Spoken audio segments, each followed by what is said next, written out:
using the Viper Coach system, we're just looking at an aspect of out of possession work with the blue team, and specifically pressing and the kind of triggers that we talk about to players, and how we should consider as coaches to simplify that. So quite often we talk about pressing as your angle of approach and bad passes and bad touches, etc., etc. But depending on the level you're working at, you maybe need to really think about simplifying the actions. So we've set up this scenario and we've got the 6 that plays out to the red 2.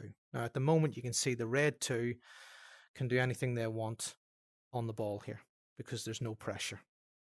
Now, if we think about our 1-2-3 player rule, so the number 1 is the closest person to the ball.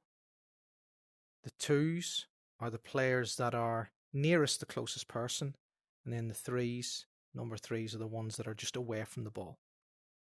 Now, if we focus on the 1s and 2s at the moment, and especially if you're coaching younger players, think about focusing just on the 1 and 2, and then you can develop that into 1, 2s, and 3s.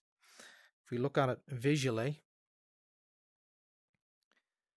we've got our number 1, we've got our 2s, and we've got our 3s, including the goalkeeper in that.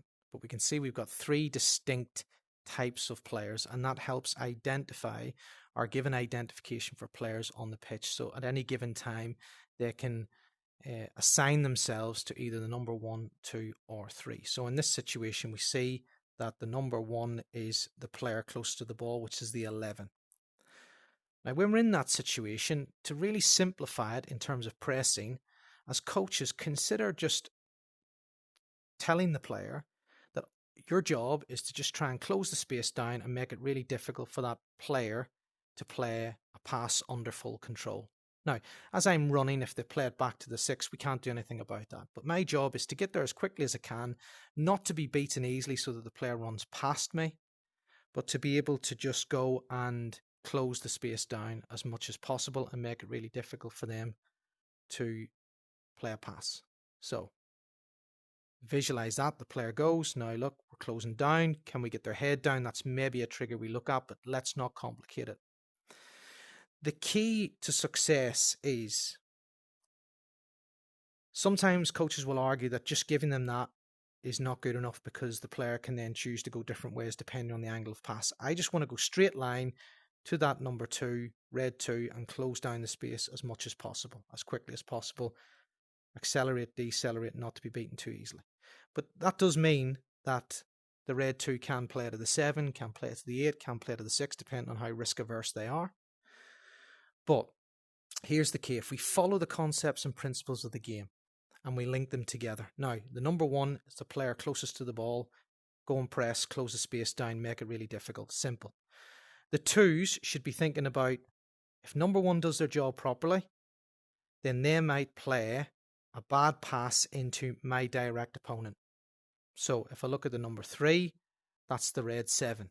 And if the pass is played in, then can I get tight?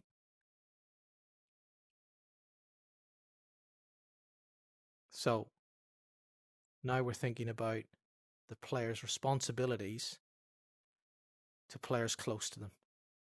And notice how we're moving the 5 and 6 across the pitch because the ball is that side. Now, key thing about the 2 and the 7 in this situation is we've moved them across. So our first aspect is the 1-2-3 player rule. Our second aspect is the channels.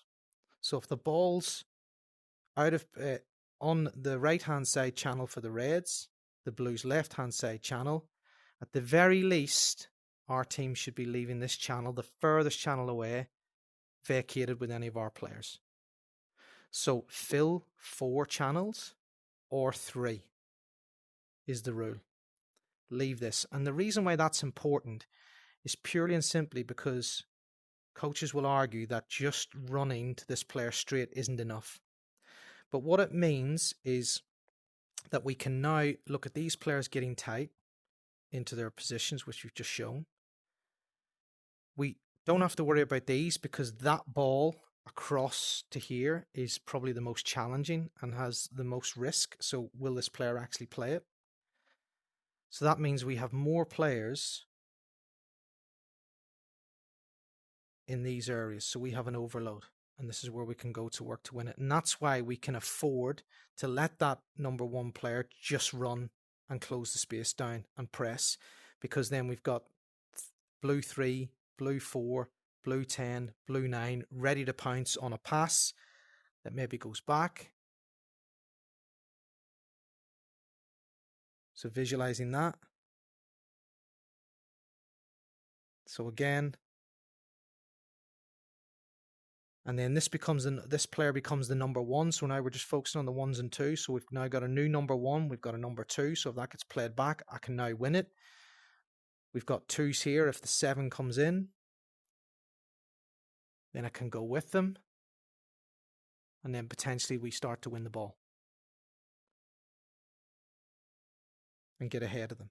So by focusing just on asking your pressing player as a number one, just to make it really difficult for the player on the ball to have full control over their actions, and by following the simple rules of then having your number twos just close the space and then blocking off and vacating channels and blocking off passing lines into short passes for these players, then you stand a greater chance of winning interceptions. And that will be from your number twos, not your number one, because it's very challenging for the number one to go and close down and actually win the ball. So their job is make it difficult, simple. You're the number one, make it difficult. Make it difficult for the red 2 to play a pass. They play it back, trigger. The 2 just goes, close the space down. Now number one, close the space down, make it difficult for the number 6. Gets passed back. Can I now win it? So think about really simplifying as coaches, simplifying what you're talking to players around pressing. Use 2 aspects, your 1, 2, 3 rules, so every single player can identify as the closest player, nearest the closest player, away from the ball. Cut off parts of the pitch to make the pitch, reduce the size of the pitch and make it smaller. And that gives you a chance, if you do this right and you make it difficult, so they're now not under full control, it gives more of a chance of them making an incorrect or a bad pass or have a bad touch, which then allows you, your other team or your other teammates, to win the ball on those bad touches, intercept the passes, make it difficult for the players on the ball, and then chances are you're going to win the ball back very quickly.